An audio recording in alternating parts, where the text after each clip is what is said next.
শিক্ষাক্ষেত্রে অত্যন্ত গুরুত্বপূর্ণ দিন আজ। সুপ্রিম কোর্টের দ্বারস্থ হতে চলেছে এসএলএসটি চাকরি প্রার্থীরা। হাইকোর্টের নির্দেশে 2016 সালের প্যানেল বাতিলের জন্য চাকরি হারিয়েছেন প্রায় 26,000 শিক্ষক ও শিক্ষককর্মী। তবে এই প্যানেল লিস্টে নাম থাকা সত্ত্বেও এখনো নিয়োগপত্র হাতে পাননি অনেকেই। যোগ্যদের চাকরির দাবিতেই এবার সুপ্রিম কোর্টের দ্বারস্থ হবেন তারাও।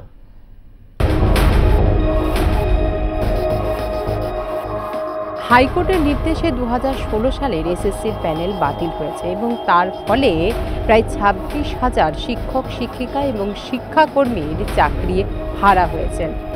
যারা চাকরি হারা হয়েছেন তারা তো এখন অথৈ জলে পড়েছেন, কিন্তু যারা আন্দোলন করেছেন ঝড় বৃষ্টিকে উপেক্ষা করে তাদের কি অবস্থা? তার কারণ 2016 সালের যে প্যানেল, সেই মেধা তালিকায় নাম ছিল কয়েক হাজার চাকরি প্রার্থীর যারা চাকরি পাননি, কিন্তু তাদের মেধা তালিকায় নাম আছে। দীর্ঘ 1148 দিন ধরে রাস্তায় তারা আন্দোলন করছেন। যে সত্যিকারের কতজন অযোগ্যকে তারা চাকরি দিয়েছে, কারণ 17 রকমের দুর্নীতি হয়েছে। আর সিবিআই শুধুমাত্র সাদা খাতার যারা দুর্নীতি করে চাকরি পেয়েছে সেইগুলো খালি ডিটেক্ট করতে পেরেছে, সন্ধান করতে পেরেছে। বাকি 16 রকমের দুর্নীতি করে যারা চাকরি পেয়েছে তারা কিন্তু এখনও সামনে আসেনি। এসএসসি তাদের কিন্তু সামনে আনছে না। আমরা কি চাইছি? আমরা চাইছি যারা যোগ্যতার ভিত্তিতে চাকরি পেয়েছে তারা চাকরিতে পুনর্বহাল হোক, এবং যারা বঞ্চিত হয়েছে, আমাদের মতো যারা ওয়েটলিস্টেড যোগ্য প্রার্থী তারা বঞ্চিত হয়েছি, 1148 দিন ধরে লড়াই করছি, তাদেরও যাতে চাকরিটা হয়, মহামান্য আদালত সেটা যেন মানবিকতার সাথে বিচার করে। দেখুন, স্কুল সার্ভিস কমিশনের উপর ভরসা কী করে করব?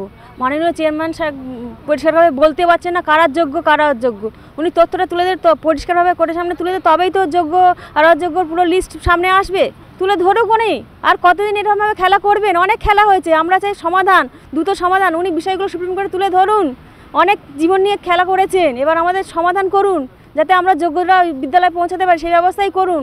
জীবন থেকে এমনিতেই 7টা বছর পেরিয়ে গেছে, আমরা চাই সমাধান। অনেক হয়েছে, এবারে সমাধান করে বিদ্যালয়ে পাঠানোর ব্যবস্থা করুন।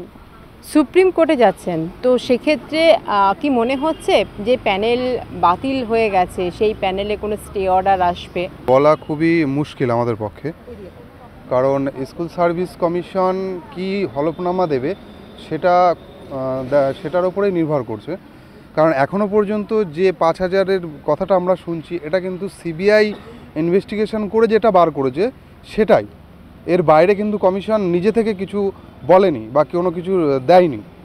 ফলে ওই যে সিবিআইয়ের ওইটাই যদি দেয়, তাহলে কিন্তু এর বাইরে আরও দুর্নীতি রয়েছে, সেটা কিন্তু আবার সামনে আসবে। ফলে এই প্যানেলটা কিন্তু তখন আর বাঁচবে না। হাইকোর্টের রায়কে চ্যালেঞ্জ জানিয়ে ইতিমধ্যে এসএসসি এবং রাজ্য সরকার ও মধ্যশিক্ষা পর্ষদের তরফ থেকে সুপ্রিম কোর্টের দ্বারস্থ হয়েছে। চাকরি হারা তারাও কিন্তু সুপ্রিম কোর্টের দ্বারস্থ হয়েছেন। এবার যারা যোগ্য প্রার্থী, যারা 1148 দিন ধরে রাস্তায় বসে আছেন নিজেদের চাকরির দাবিতে, তারা এবার সুপ্রিম কোর্টের দ্বারস্থ হবেন। আদালতের কাছে তারা তাদের চাকরির জন্য আবেদন জানাবেন এবং যে যোগ্য তাদের যেন চাকরি দেওয়া হয়। 2016 সালের প্যানেল যেটা বাতিল হয়েছে, সেই প্যানেল যাতে বাতিল না হয়, তাতে যেন স্টে অর্ডার হয় এবং যারা যোগ্য তারা যেন চাকরি ফিরে পায়, এই আবেদন নিয়েই তারা এবার সুপ্রিম কোর্টে দ্বারস্থ হতে চলেছে।